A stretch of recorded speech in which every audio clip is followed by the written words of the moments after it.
What's up? What's happening? Welcome to a special edition of Pick Central. I am your host today, Hubs. Alongside me, Vibs. Over in Arizona, that curmudgeon of an alien, Clemmer. We got a lot to talk about. We had an amazing 2 basketball games last night. We got more basketball games to preview tonight. We got baseball maybe to talk about. First, we're going to talk to you about a special offer with DraftKings, the NBA 82-game season. The grind is done, and now the real fun begins. The NBA playoffs are here, and it's time for all the high-stakes drama, clutch moments, and jaw-dropping plays. I can't wait. If you're looking to make the playoffs even more exciting, DraftKings Sportsbook has you covered as an official sports betting partner of the NBA. From the playing games all the way through to the finals, now it's time to get back to watching your favorite players and teams as they chase glory all season long. DraftKings has been the go-to spot for NBA player props, and that doesn't stop now. Want to make your playoff experience even more intense? Try placing a bet on your favorite player's performance. Will they drop 30 points, 40, or more? It's your call. Ready to place your first bet? Download the DraftKings Sportsbook app now. Lock in your bets, and let's make this playoff run unforgettable. Here's something special for first-time users. New DraftKings customers bet $5 to get $200 in bonus bets instantly. Make it a playoff run to remember with DraftKings. Download the DraftKings Sportsbook app and use code PICKCENTRAL. That's code PICKCENTRAL for new customers to get $200 in bonus bets when you bet just $5. Only on DraftKings. The crown is yours. Love that. Love that intro, Hubs. Yeah. I love you doing it instead of Clemmer, because anytime we come in with like Kinjack or something, Clemmer's always like, well, we got the worst show ever for you today. Dictatorship. No, I don't say that. I never say We've that. got some That's real not bums true. in today. No, absolutely not.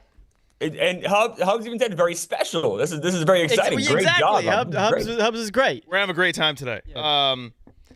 So, you always do news at the top. Yeah, we're going to do news at the top. News, the Knicks won game 1 last night. An unbelievable comeback, down 20. A second half to remember for all Knicks fans, especially kind of my age and up and younger. We haven't had many great playoff moments. That was a great playoff moment to erase a 20-point lead on the road in Boston. The shut-up TD Garden silenced them. Jalen Brunson, OG Anunoby, even Bridges coming through in overtime. Cat getting some rebounds despite playing an awful game for the most part. That was awesome. So we're going to dive into it all. Clemmer, you laughed at me for being happy about beating the Pistons, and you're like, oh, you just wait. And I'm not here to say that the Knicks are in full control of this series by any means, because it's game 1 of a 7-game series, and we got a grind ahead of us. But I think you got to admit this is going to be a little bit more difficult than you imagined. I'll say this. I mean, I didn't expect to lose that game. So, yes, I guess that is true. I still don't think – I'm not nervous at all about the series. I'm just 100% confident the Celtics still win this. So, that part is not changed. It's just now this is more frustrating. It's like getting like a pebble in your shoe. It's not going to kill you, but it's annoying. Yeah, it's not what you expected. So, we have Vibs here. Vibs, you rewatching the game as well? Oh, I watched. Wonderful. And we are now, me and you, we're the 1-0 pals. 1-0. And 1-0 despite being the lower seed. throw the Nuggets in there, too. All the that Nuggets game, we'll get to that. Yeah. I got some thoughts on that shit, too. Despite, I was still, trying to come down from what I just watched. So I was, not truly paying attention in that second quarter, but then, the second half of that series was I'm going to be 100% honest. I was watching the Knicks Celtics last night, and whenever they were up 20, I was about to turn it off. I was like, all right, this is over. They're going to coast. Listen, in the first half, I was certainly having conversations with my Knicks friends, and they weren't in a happy tone whatsoever. It was like, Tibbs doesn't make any adjustments. We lost all 4 games to this team in the regular season. And all of a sudden, the second half, you saw the adjustments. Then they start switching like crazy, and that kind of changed the whole tune of the game. And then the Celtics started to play fast, and that kind of shot themselves in the foot. And obviously, the big story is the threes. The Celtics missed the most threes in a game in NBA playoff history. They missed 45. They didn't take 45. They missed 45. They took 60. Yeah, but that okay, so 2 things. First off, so I'm at the bet gala last night, which was fantastic. Thank you, DraftKings. A really, really, really impressive event. You look great. Thank you. It was just a blast. It was just a lot of fun. Looked sick. Yep. And by the way, that sportsbook at Scottsdale is incredible. I'd never been there before, but like it was like really nice weather. Like even though we're in Arizona, it's May. It was still like 75 degrees, perfect weather. It looked like an absolute dandy of a time. It's like partially outside, right? Yeah, that's the thing. It's like awesome. Yeah. So like outside, like, and it was like super comfortable weather. They had amazing food. It was just incredible. So I'm there with Meek and we're watching the Knicks game. And Meek, the star of the night. My dude, God. Meek also won. Like there was a thing where you. I was just told this. Yeah. To win like a pool. Meek finished in like second place. Meek won a good amount of money. Yeah, I think I also he won placed $4,600 in DK dollars or something. Someone. I won 153. How about that? I mean, there was a little pause for me. Significantly less than 46. Yeah, no, Meek crushed it. Meek's getting pictures with Sidney Thomas. The Sidney Thomas picture blew my. I was like, cherry on the fucking. Oh my, cherry on the cake on the icing. Didn't Meek win on like a walk-off home run from the A's as well? Like. Yeah, on a walk-off extra innings by the A's. And then, Dave is sitting right next to Meek watching the game. It was just Meek's star is rising. Meek is the best. Meek had a huge day. So we're watching the Knicks game together, and the Celtics are up by 20. He goes, watch. The Knicks will get it to 8, but then the Celtics will pull away. And that was, I'm like, yeah, I completely agree. That's exactly, I think, what's going to happen here. I said if they're lucky to get it to 8. I just felt like the Celtics had it in the driver's seat the entire time. Obviously, they did. But those missed threes, honestly, just make me more confident. Because, like, that's just not going to happen again. Like, that was a weird fluke thing. They missed a ton of threes. That wasn't because the Knicks were doing some magical defense. It was just Celtics just weren't dropping their shots, but they will in the future. We've seen it all year. We saw it last year. The Celtics just fine. The Knicks are going to lose this series. They're probably going to lose it. And I still think 5 is not off the table. They'll definitely be done by 6. And then this little memory you have will be a nice thing for you. And I'm happy you have it, Hubs. And I'm proud of you for having this moment. But this will just be another forgotten about footnote for you. You're a little pebble in my shoe. Yeah. Yep. That's all you are. So people want to talk about the threes, and that's warranted. The Celtics will not miss 45 threes again, maybe in the history of their playoffs. That was crazy.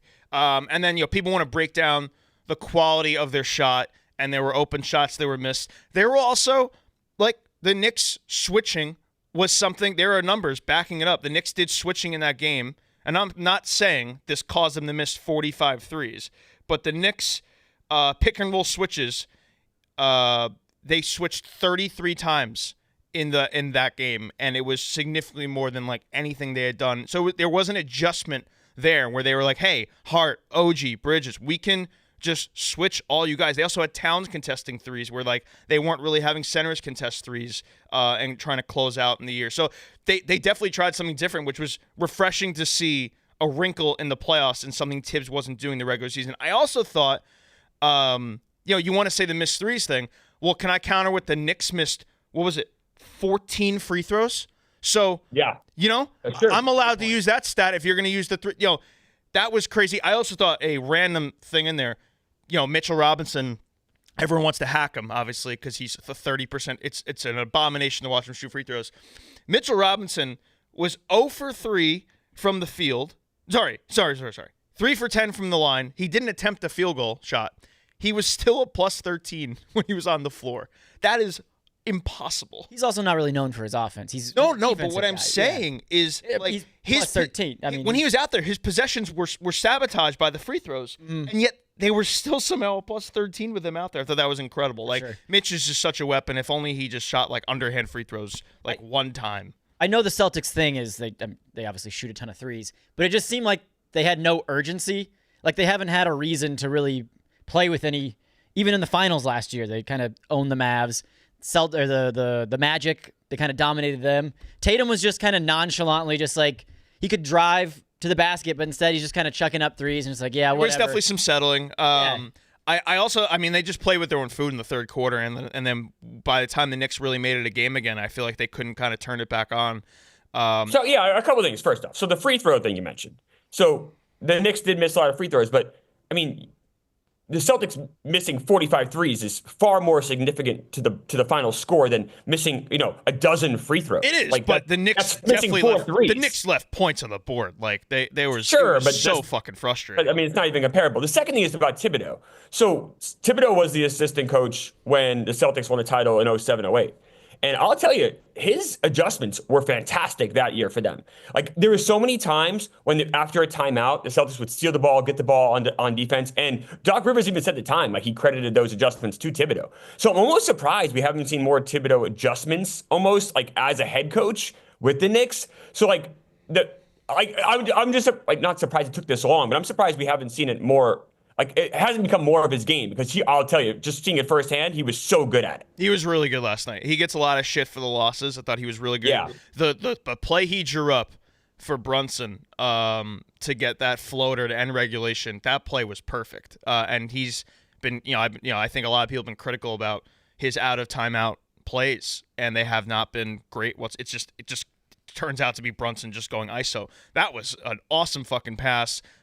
He had the shot. I'm happy as a Knicks fan, Brunson was so good in that fourth quarter that they didn't go on to lose in overtime, obviously, but more because Brunson would have had that shot on his mind for like the rest of his, like, not only series, but maybe career. Like, that's a game-winning shot on the road in a game one of a playoff series, and he just missed the layup. Yeah. And I'm just happy that just gets forgotten about now. Brunson was so good in that fourth quarter. The back-to-back threes he hit were euphoric.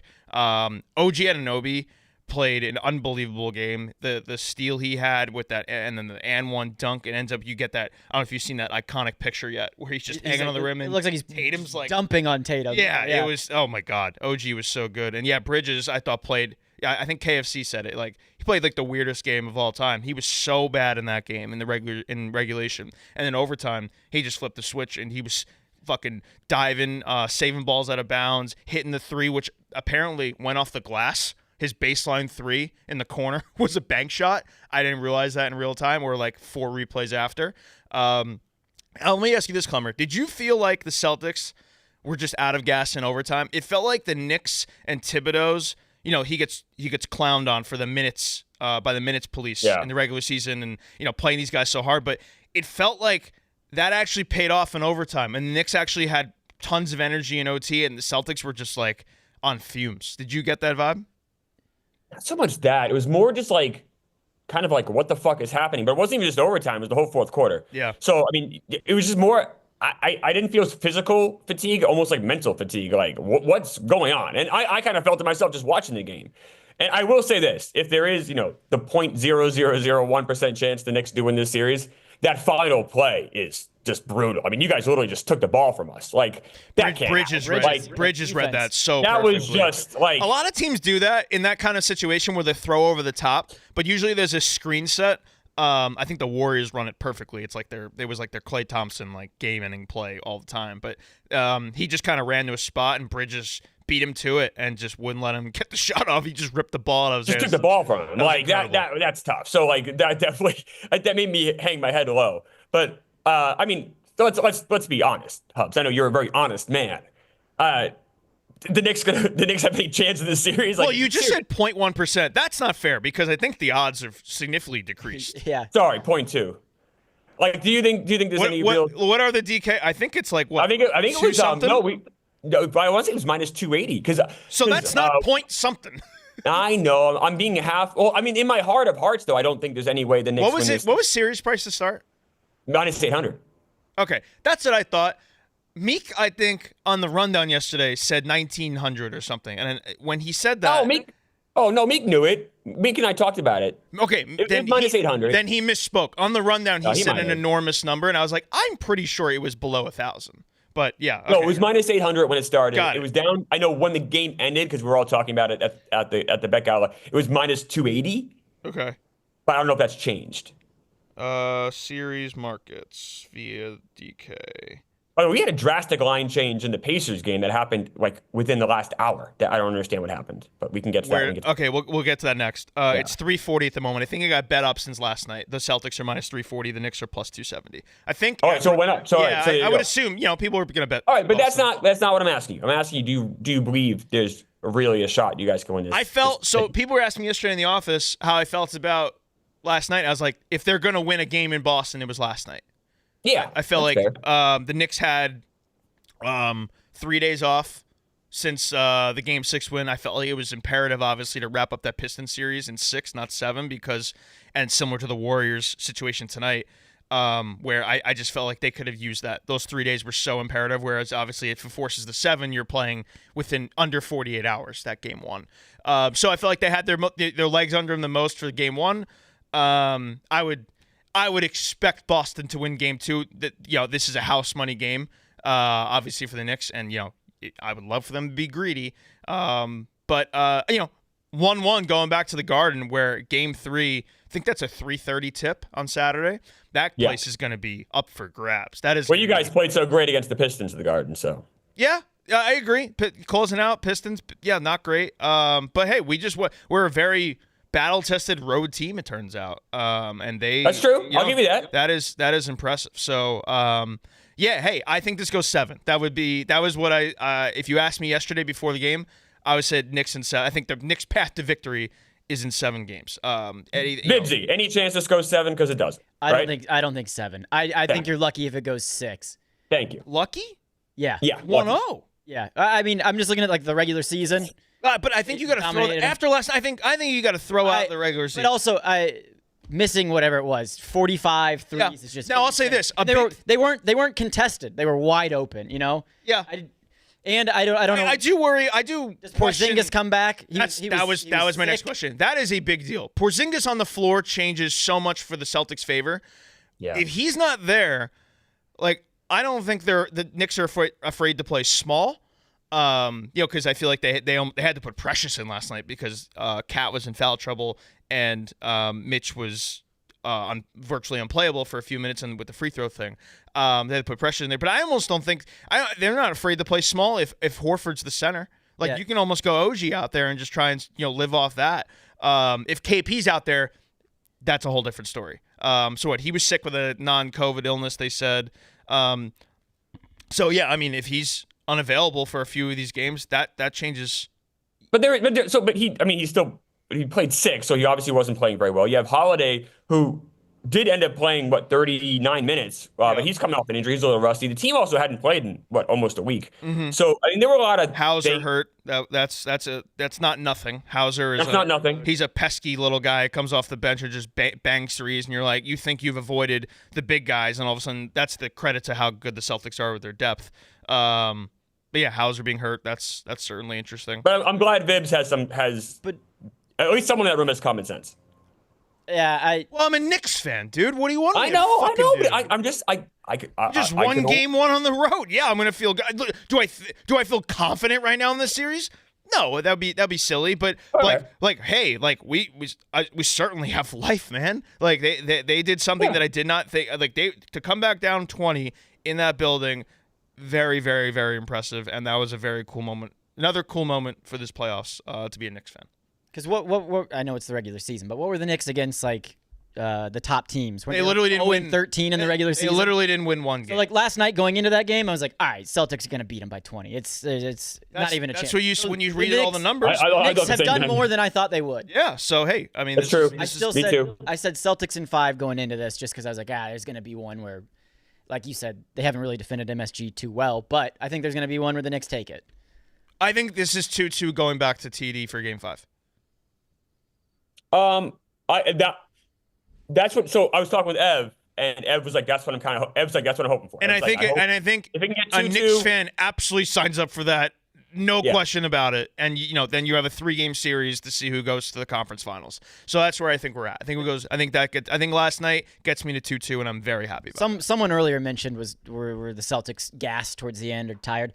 Al Horford, if he's playing significant minutes, he's an old man. Yeah. He's great in short bursts, but if he has to play a big stretch, I don't know.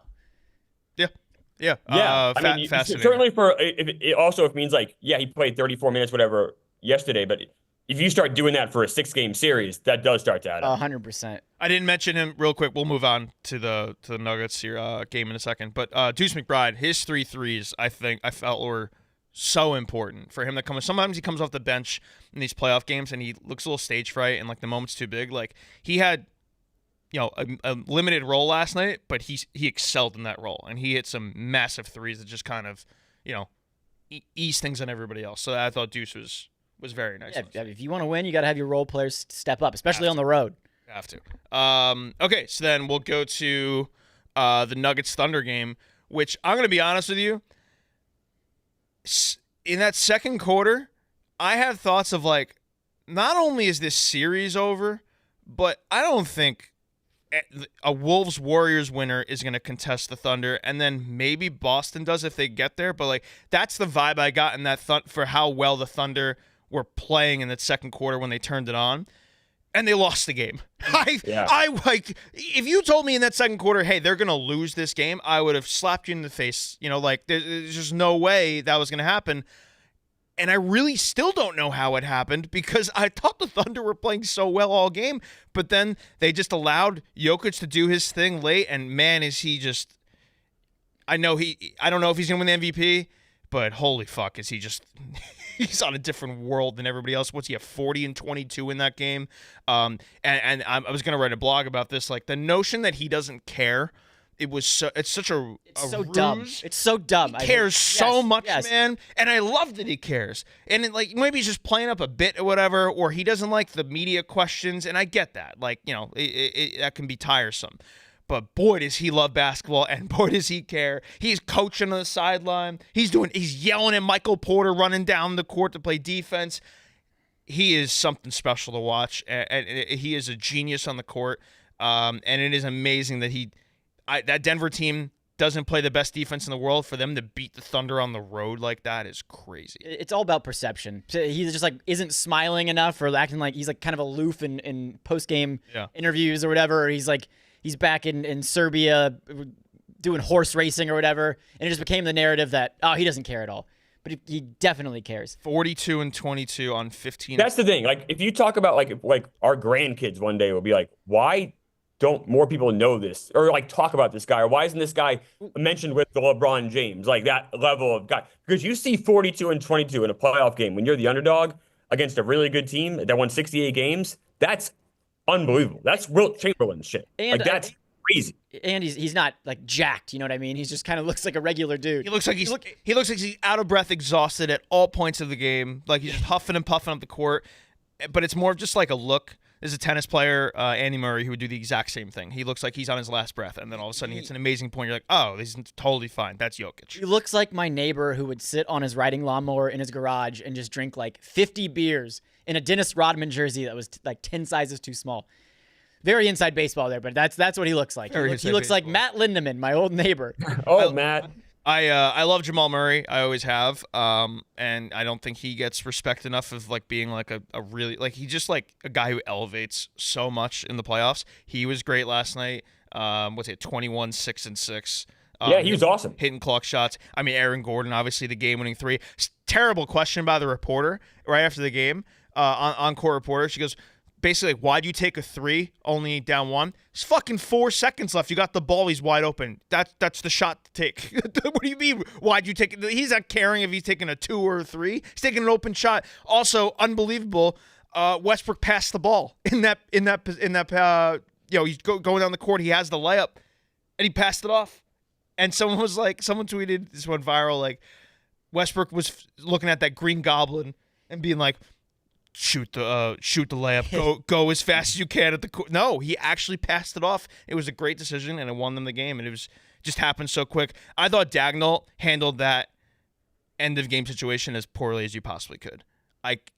For the longest time, I feel like he gets a lot of credit, and naturally so. The Thunder won 60 some odd games, 65 games, 68 games. I feel like no one has ever hurt. Like he's never been under scrutiny. You know, last year was more like they were a little too young, and this year obviously they were world beaters. They beat everybody, and then they looked so good in the first round. Last night was the first time I feel like Dagnall was under the microscope and under fire, and it was rightfully so. The fouling. Mm-hmm. I'm all for the fouling of 3, and the Knicks. I guess they had one to give, but they did do that on Jaylen Brown last night. And, you want to prevent them getting off a clean look for a 3. And if it forced them to shoot free throws, so be it. But they fouled in the backcourt, and they weren't letting any time come off the clock. So it's like, as long as Denver was holding their own with the free throws, it felt like they were going to get a chance. Like, because the Thunder they're still inexperienced in this realm of the playoffs, and they're still young. It felt like as long as Denver hits the free throws here, because no time is coming off the clock, they were going to get a shot for for it to be a 2-point game or even a 1-point game as it was, and factor in the Nuggets were out of timeouts and Jokic wasn't on the court. So the fouls allowed him to come back in the game. Huge. So, it's twofold. It's, one, you weren't erasing any time, and two, you allowed the best player in the world to come on the court, and it killed them. It was a horrible decision. Horrible. And this asshole, Dagnall, after the game, they asked him about it, and he's like, I don't remember what possession you're talking about. Yes, you do. You lost the fucking game. It just happened 10 minutes ago. What do you mean you don't remember what possession you're talking about? It was your coaching decision that lost in the game. I couldn't believe it. So what does this mean for the rest of the series? Denver very much believes they can beat the Thunder. I kind of wonder if they can too. So when they played the Clippers record is kind of fake, like their regular season record. 100%. Their record with Kawhi is very different. So they didn't beat a team that won 48 games, whatever, last year. They beat a team that had like a 760 winning percentage in the playoffs. Yeah. So they've already beaten a really good team. And now they've taken a 1-game lead against a really good Oklahoma. Like Denver, we know obviously won a title. Denver is just really good. And Oklahoma City maybe should be nervous. Yeah, I was shocked that Denver beat the Clippers. Me too. Not shocked, but no, I was. I didn't think they had the defense to beat them. And I thought Kawhi being at this level, and honestly, the series price backed it up. After going into Game 5, Clippers were minus 160 to win the series, and the game was in Denver. I thought that was very telling that they were on the road. There was 2 road games ahead of them there, and Vegas still had them at minus 160. I thought that screamed that they completely no-showed in Game 7. I mean, it was a James Harden microcosm. Was it Game 2 where Kawhi just went off and? Yeah, it was one of the greatest shooting performances I've ever seen. Where every shot was contested and he made every shot. And Kawhi had to have a superhero performance, and still the Nuggets didn't lose by that much. So if Kawhi has to go off every single game, right? It was on the road. I don't know. I forget. Yeah, it was on the road. Yeah. So I mean, you have to play great to win on the road. Sure. But if Kawhi had to go off every single game, sure. Nuggets. I just thought defensively that team was really good. But the fact that they beat them, and now you're up a game on the Thunder, and honestly, OKC's got to be. I don't know about you guys. I felt like OKC played a good game. They didn't play poorly, and they lost. It wasn't where Boston misses 45 free throws. I'm not really finding that on OKC's stat sheet here and watching the game with my eye test. I thought Shea played really well. There was. I have a hard time saying they played a good game. I don't think they played a bad game. I think the truth's somewhere in the middle. I think they moved the ball pretty well. They had their runs. They had moments where I thought the game was about to break open, and yet Jokic still was inevitable. I don't think that the Nuggets have the best depth. I think the Thunder can. Say Westbrook played pretty well last night for sure, but But yeah, outside of that, you're scrapping for. My thing is the Nuggets. The Nuggets have that veteran core that's been there before. The Thunder don't really have that. They haven't had these tested moments. Last night, Holmgren, he hasn't really played in any massive games. He's been hurt a lot. He misses both free throws in clutch time last night. Yep. That's the inexperience. They come down, nail the 3. The Thunder still. I guess Jalen Williams did go 5 for 20. I did not realize that in watching it. The Thunder still have to prove something to me. I know they're the best. They're the best team in the NBA, but they still have a lot to prove. They haven't had that moment where they prove it. They make it. As I just said, where I was happy the Knicks didn't get forced to 7 because then they'd be on fumes going into this Game 1. The Nuggets did. Yeah. This is the game there. I actually did have a bad feeling about the Nuggets, about the Thunder, when Mincy said that was his play of the day. It was Nuggets alt line or something, and he literally said that exact reasoning. I was like, maybe this is more trendy than I think. I feel like it's the dilemma though of is too much time off a bad thing? The Nuggets. Down the stretch, you want a little time off because the Nuggets, they just went 7 games with the Clippers. It's gonna cost them in the long run, but there's no rust there. They just played a game. They come in, they know what to do. Yep. The Thunder haven't played in how many days? You know, so I don't know. I don't know if you want all that time off. Series price is pretty similar to Boston. It's in the 3 still, or sorry, 290. It's a little smidge smaller, but I tell you, I don't hate throwing a few sprinkles on Denver there. Yeah. Honestly, though. I'm curious if you are, because OKC is still really good, and I expect they are. I expect them to win Game 2. Me too. This is a good time to probably take the Thunder to win the title if you're looking in terms of ahead here. Although they're still only plus 175. That's funny. Jesus. So they're not backing off really at all. Yeah. I think this is going to be a war. Hey, if we're just going to get really, really, but the NBA playoffs as a whole, I feel like sometimes they're a snooze. This has been like, similar to the NHL playoffs where like you always get bangers. The NBA playoff, this has been one of the best playoffs, I think, in recent memory, if not a very long time.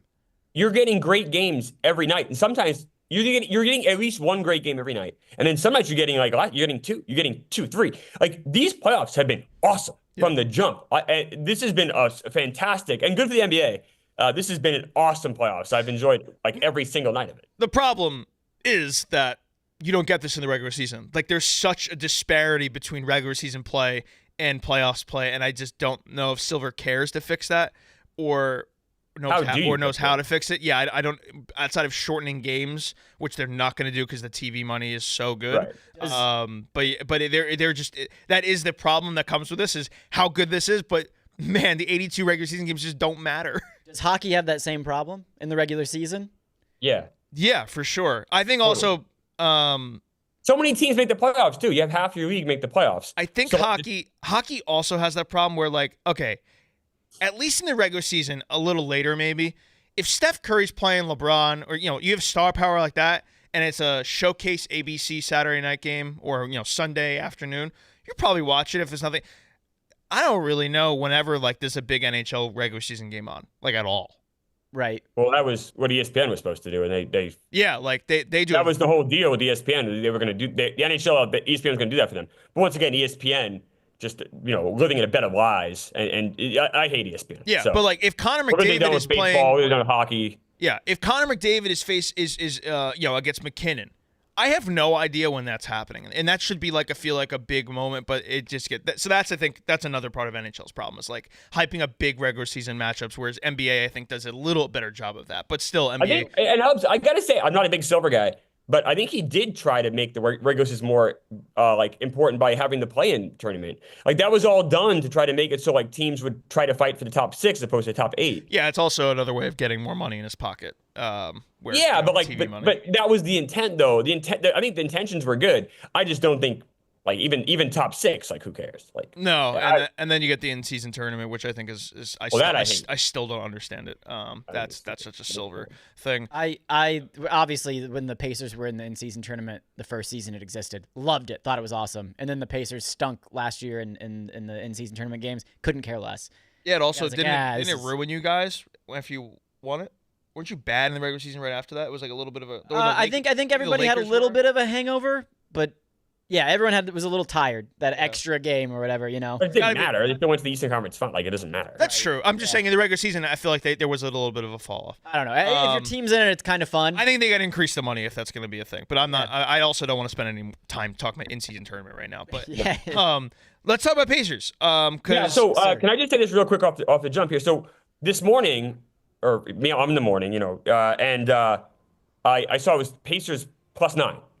So I jump on that. I'm like, oh my God! Like this, I have a lot of reasons why I think we'll get into that in a second. Why I think the Pacers have a shot here. And then I checked before we started the show, and it was down to 7.5. So that's got to be there's 7.5 on DraftKings. That would have to be a combination of Garland not playing because he had said in Game 1 to a reporter right before the game that he was feeling good, but then articles come out about Garland's toe, and they're not good. Like this is not going away.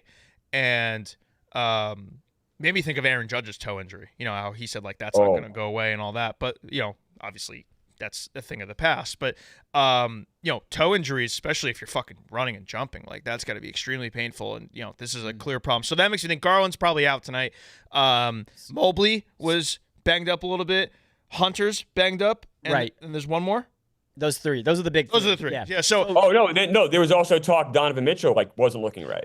Now he's still going to play. I think there was talk that he just wasn't looking right. But I think that line drop is probably some combination of those guys are not playing. So they were at the shoot around this morning or whatever, the cameras, and those 3 were missing. Granted, there were also healthy players that weren't there, but people are putting a lot of speculation into that. So that's why we think them missing that shoot around is why it dropped a point and a half. 100%. Sure. That makes Unless it's sense. I'm changed. just trying to figure it out. For sure, because I feel like if you watched Game 1 and you heard that report, you probably thought, "Oh, we're getting Garland for Game 2," and that's a huge boost.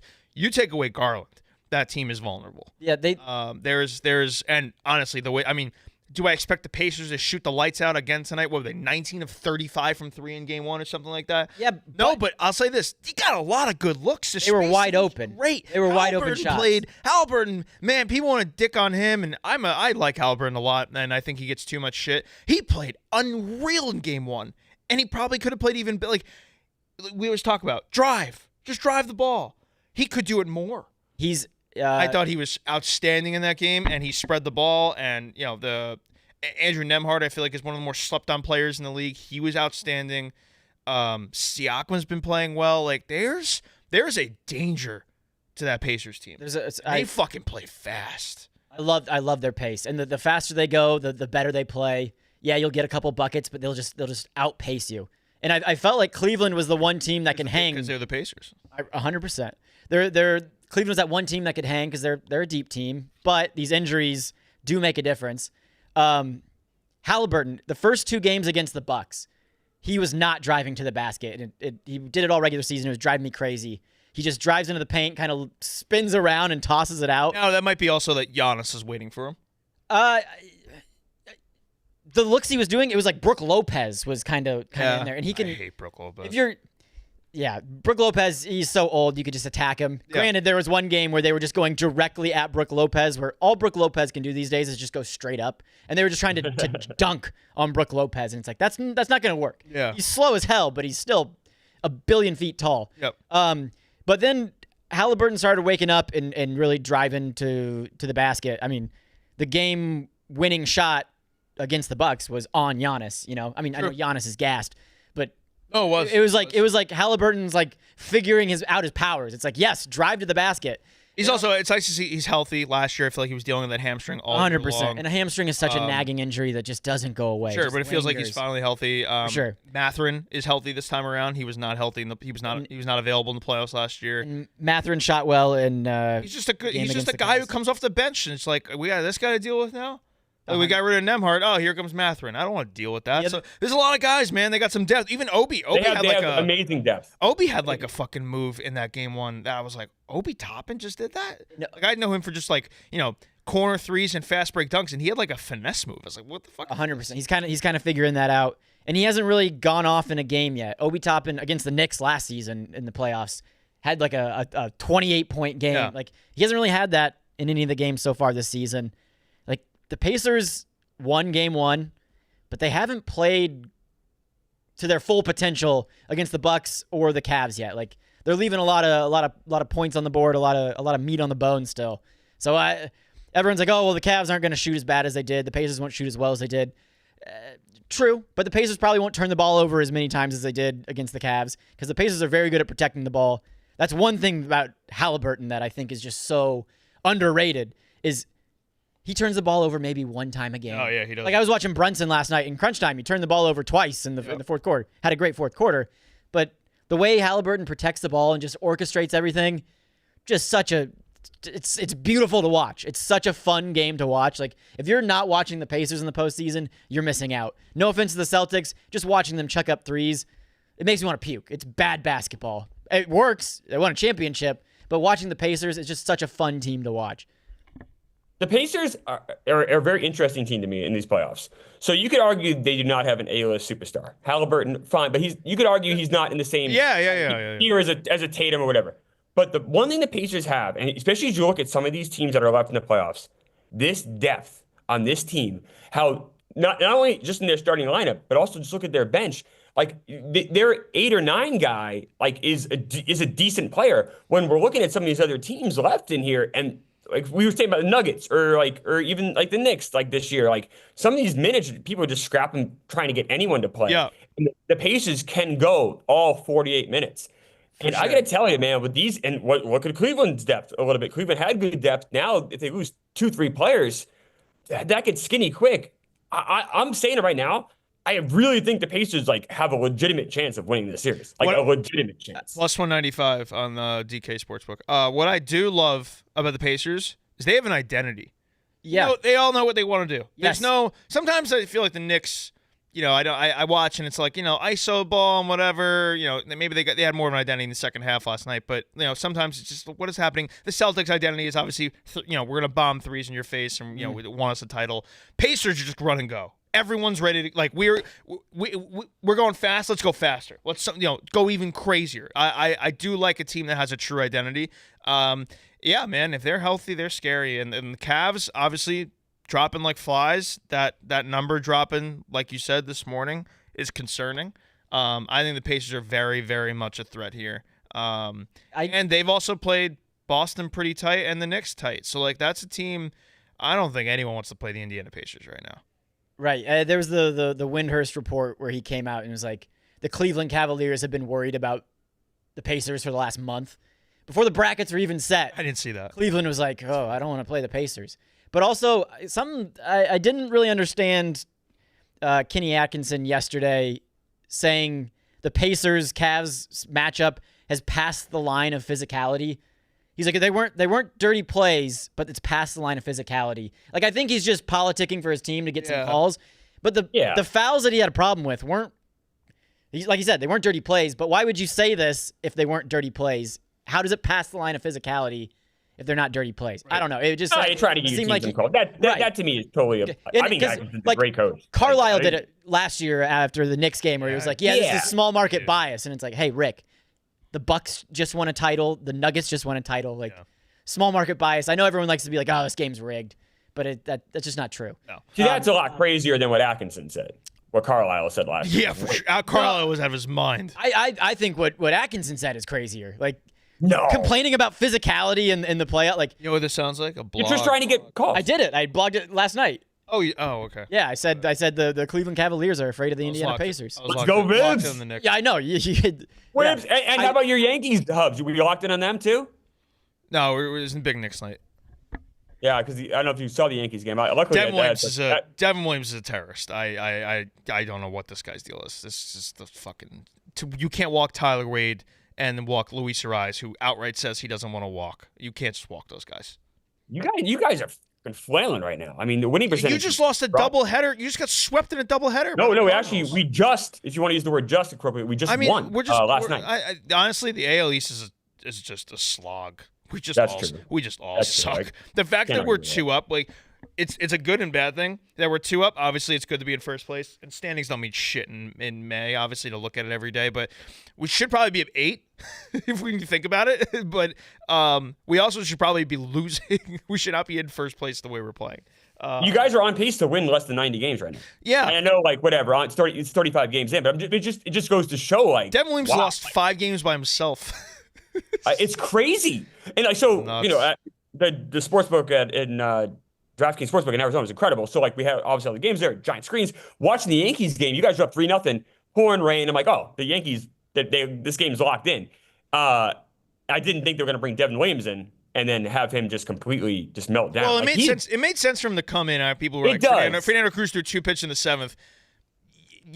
That's not on Boone. Devin Williams needs to get outs. Yes. Devin Williams needs to not walk Tyler Wade. He's complaining about his landing position, whatever. I don't want to bore people with baseball. There's nothing. Why is that boring anyone? Baseball's awesome. Bored. Because I'm bored. It's May. The playoffs are on. We spent 45 minutes in the playoffs. We're going to talk about baseball? See, this is you bring baseball down when you say shit like that. Don't you? I am one of baseball's biggest backers. Baseball's the best. I know, but I don't want to talk. Devin Williams makes me sad. I just wanted to. How about that? Wait, hold on. How about that dude on the Reds last night who broke his arm diving into the wall? Oh, I missed this. Matt Olson hit a dude. I have it right with the Reds, right? I saw it. It was crazy. I know there was a no-hitter in that game for a while. Yeah, no, okay. Tyler Callahan. He dove for a ball, Matt Olson, as you just said, in the down left. He's a rookie, right? He just made his debut a couple days ago. Oh, my God, yeah. Oh, Jesus. Dove for a ball tailing down the left field line. He doesn't make the catch. It's in fair territory. He breaks his arm I think that was the extent of it. It was gruesome. Like his arm like bent back. Oh. It just he's fucked. And Matt Olson gets an inside the park home run out of it because the ball fell out of his glove and he got oh my god! He just got a true inside the park, like no error or anything because it was a tough play. Yeah. And he just got an inside. Imagine you had like anytime homer for Matt Olson last night. You win on that. He was back in 1990. Bill Buckner is on his last legs. He's like 1,000 years old, and he hit a ball in the outfield, and the guy named Cordell Washington like fell over the wall trying to get it, and Bill Buckner at 41 got an inside the park home run. It was the craziest, but it's like sometimes that's baseball be, but when the kid gets hurt though, that sucks. That I mean, sucks. his arm like bent completely the wrong way. His right arm, yeah, he definitely broke it. Yes, that was. I'm watching right now. I saw him laying on the ground. Seen it, Clemmer? I saw the highlight. I just didn't see. I'm kind of afraid to watch it now. I'll send it to you. I don't want to. I'll be sad to see the kid get hurt. Yeah, it's a crazy video. What else was I gonna say? Oh, what?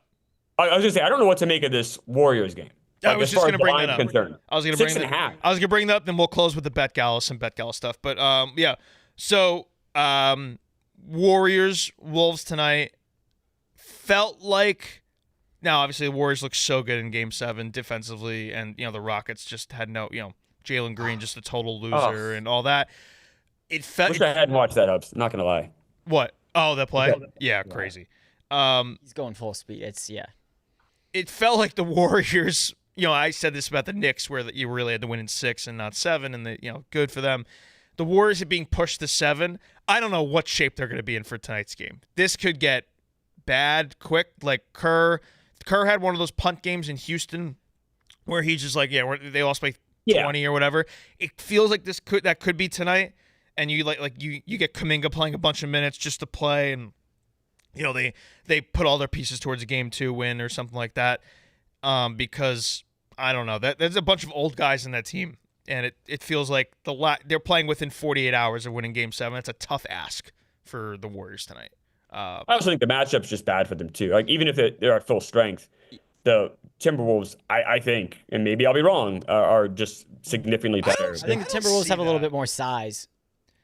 You know what I did see though in Game 7? A lot more size, Vibs. Like that's the whole difference. And it's not just one guy. Like what we saw with Steven Adams with Houston. They have like 3 or 4 guys. And remember, Steven Adams did this in the show earlier this week. He only played 22 minutes a game, Steven Adams, during that playoffs. Now they have, and they were helpless. The Warriors are helpless against them. Now you have 3 guys that are going to be on the court the entire game. 100%. Yeah. I think what you're going to see more of this series, what you saw in Game 7, is you're going to see some more Looney. And I thought Looney was great in that Game 7. And he is a guy who can at least you can throw him at Gobert, and you can put a body on him. I think one thing the Warriors do better than the Lakers, if you're going to compare series, the Lakers didn't have size, but they didn't really gang rebound on top of that, to help that. The Warriors will do that. The Warriors will crash with their wings, and they will try to help that rebounding problem. It will still be a mismatch, no doubt. I'm fascinated to see Draymond covering, Edwards, or getting into it with Gobert because they have a history. We'll see what shape Curry's in here. Butler, obviously, his reunion with the Wolves. There's a lot of storylines here that are a lot of fun. I think this is a great series. And I like the Warriors' chances. I think there is the advantage for sure with Gobert and the rebounding, for no doubt. And if Randall we'll see if Randall. I'm curious. The Lakers really didn't have much defense to throw at Randall in that opening series. I think it's going to be a lot more difficult for Randall in this series. And I wouldn't just say Julius Randle is back to being an impact stud all-NBA guy just because of what he did against the Lakers. I think it's going to be much more difficult in this Warriors series to get what he wants. I kind of disagree with that. I think the Warriors are a better defensive team. But Randall's been good, not just that Lakers series. Randall was good leading up to that. Randall's been awesome the last 2 months. I know.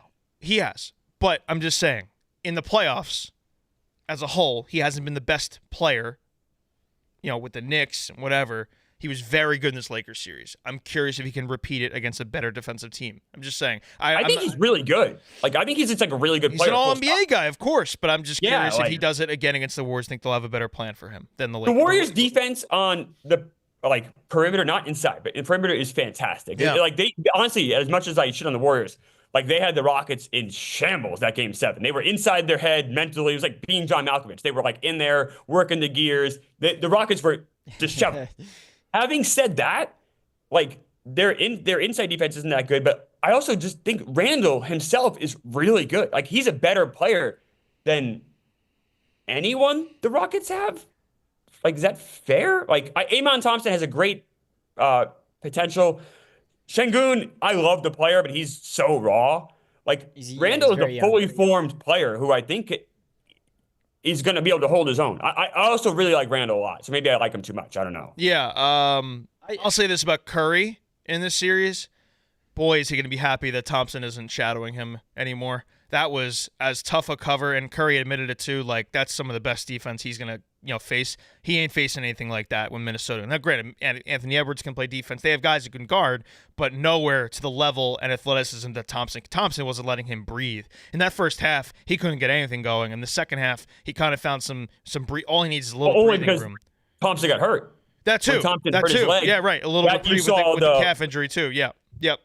I think he's going to be very happy to no longer see Amen Thompson on the floor. Yeah. That guy was just a nightmare. And, the Rockets themselves just play, bully ball, and they're just trying to hurt you and all that. So, it's going to be a little different matchup. But I think it's going to be a fantastic series. I'm very excited for it. And that would give us 4 really, really good series here. So, the NBA playoffs. Who do you like in this game? This spread has tonight. I would lean. I probably wouldn't play it, but just because I like the Warriors too much. But I could easily see this getting out of hand. So like, if you take a Wolves alt, like I wouldn't shame you. I think there's a chance that Kerr can pull this plug pretty early, and you're going to see some Kuminga minutes where obviously they don't want to play Kuminga at all. I think there's a chance, and obviously I'm very anti-Warriors, but I think there's a chance this isn't a good series at all. I just think the size of the Timberwolves.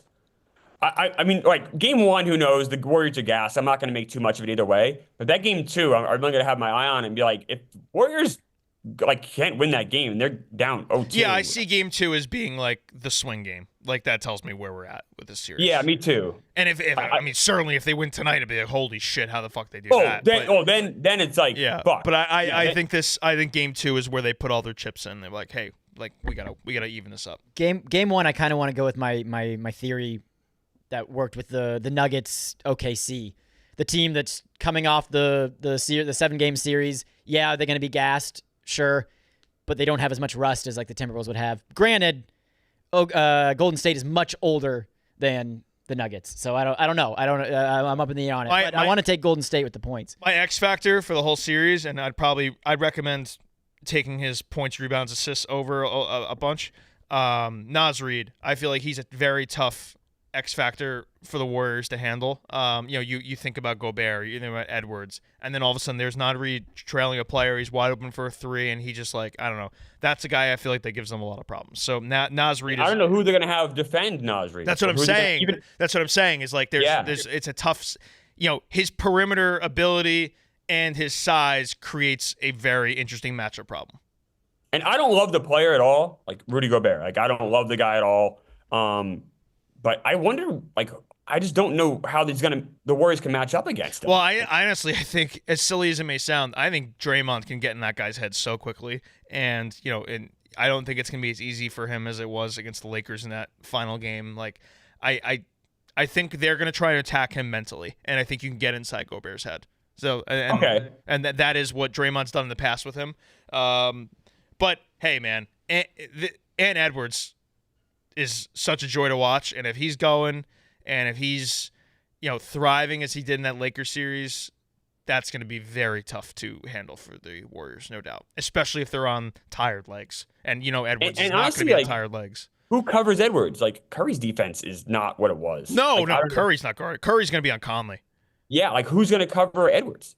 It's going to be probably something like Draymond, I guess, or Jimmy. Well, Draymond's busy with Gobert. So then Jimmy. I think you go Jimmy on Edwards, right? And so Jimmy's defense is still elite. Like, we saw that, just what he's done with the Warriors. You got to see that would be a good matchup. I'm curious, 48 hours. I mean, he's still pretty good out there. He's dealing with that little soreness injury, whatever it was that they said was going to take 10 days to heal. So we're probably approaching that, but I don't think we're there yet.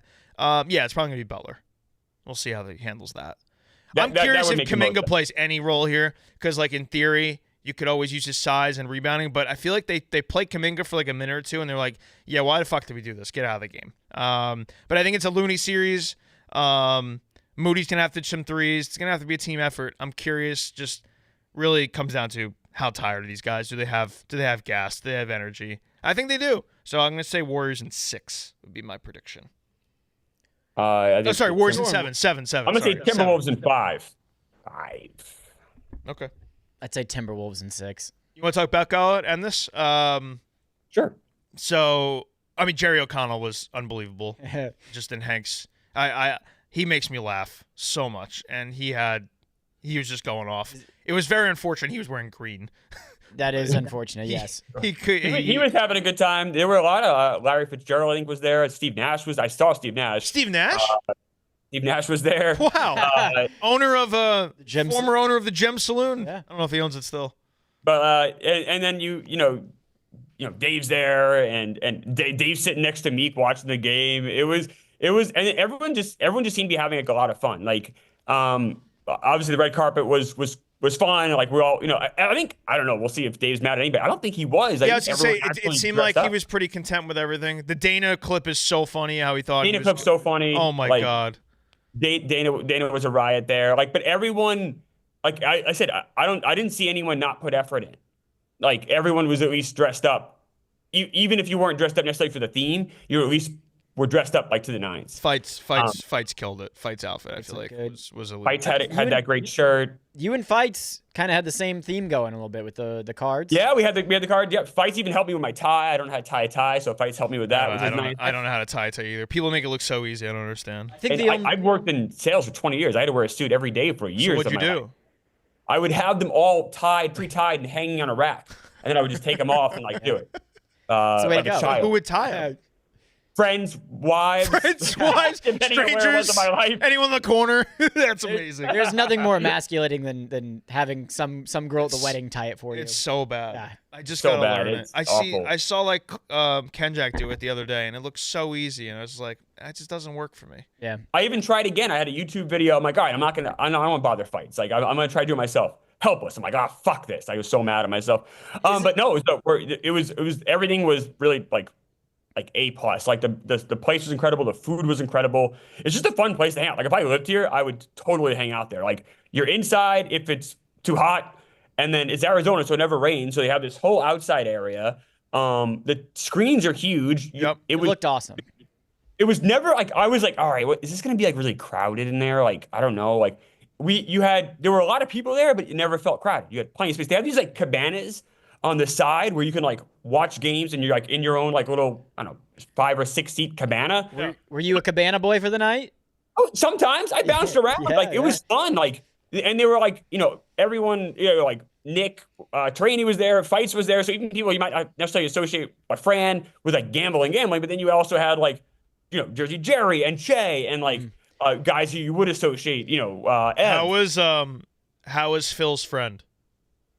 Phil's friend was a really nice guy. I would say when you consider Phil, Blutman, and the friend was significantly more normal. Like way more normal. It's a low bar. Yeah, that doesn't take much with Phil. Yeah. I think Blutman can teeter on normal, but then you look at what he's wearing and because they're all in that same group chat, I guess, for 6 years. Yeah. But you would be like you had them lined up, like which one of these doesn't belong. You'd be like, oh, that guy is way more normal. Like, yeah. So I like a very friendly guy, was not like a weirdo. Like, so Dave didn't hire him, is what you're saying, because he wasn't. I don't know. I have no idea. He was very friendly. He was like, he had a good personality. Yeah. Like, so I don't know what happened with him, but he was nice. I like talking to him. Did you talk to Steve Nash, Larry Fitzgerald, any of these athletes? I did not. I did talk to Pat Bev. Yes, I was gonna say the New Hampshire Granite. What a photo for them. Rock hard. I mean, unbelievable. I mean, in New Hampshire Granite, people can get caught up in those streams now on Game Time. Streaming again on Thursday, but Pat Bev is my captain of my team. We signed him to a free agent deal. So I told Pat Bev, I said, I gave you $7 million, 2-year deal. And he was very happy to hear that news. Yeah. So he was. So how does he like the rest of the squad? Did you tell him who's on the roster? I didn't. I just really want to tell him how much I was paying him. So I did. He also didn't ask. Okay. What did you talk about with Cindy Thomas? I didn't talk to her at all. Oh, I didn't. She was with her people. I didn't want to get in the way. But Meek got a picture. Meek can have better Cindy Thomas stories than I would. Yeah, I mean, Meek's having a time. Meek is. It was awesome. Like it was. None of us knew what to expect. But I kind of wish they just told us, oh, you're just going to go there, eat awesome food, hang out with your friends, watch sports, and just have a great time. Like, oh, all right. That's what it was. It was just an awesome night. The seafood platter with like the outside light hitting it perfectly. Oh, it looked amazing. They had on the other side, they had a tomahawk steak. Like it was I'm really hungry. I'm jealous. I'm jealous. I'll admit it. Dude, it was like incredible food. Like the whole thing was like I don't want to say like had like full on anxiety, but I was just we kind of nervous. All of us were because we didn't know what it was. And you go there, no, you're just gonna be hanging out, having fun. It's like, oh, having fun and watching the Knicks win Game 1. Well, that part was sad. Yeah, it was. But it was fun watching Devin Williams just totally self-destruct again. The Yankees are proving between Cookie and the rest of the Yankees, I am enjoying the hell out of this season. The Bronx are bringing so much joy to my life. We have a few guys who are sabotaging my life. No doubt about it. Yeah. I was gonna say before you sign off, can we get a rock hard yes doctor? You want to? I'll ask you. Phil got you a good one. He did. I told Phil though, hey, this is not series not over, and if you, that's fine. Wait until this one's over, buddy. Celebrate the wins. Celebrate the wins. Don't worry about the future. I'm gonna have my scrotum in his face. He's gonna be face full of wrinkles. But that's fine. Enjoy it now, buddy. Enjoy it now. The police will be involved if you do that. I'll ask you guys right now. Are you rock hard? Oh, doctor. I'm rock hard.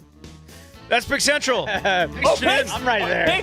Picks. I'm on Freddie Freeman to get a run. Oh. And I'm on the Pacers -9 or +9. If everyone's hurt, I'm taking the Pacers tonight.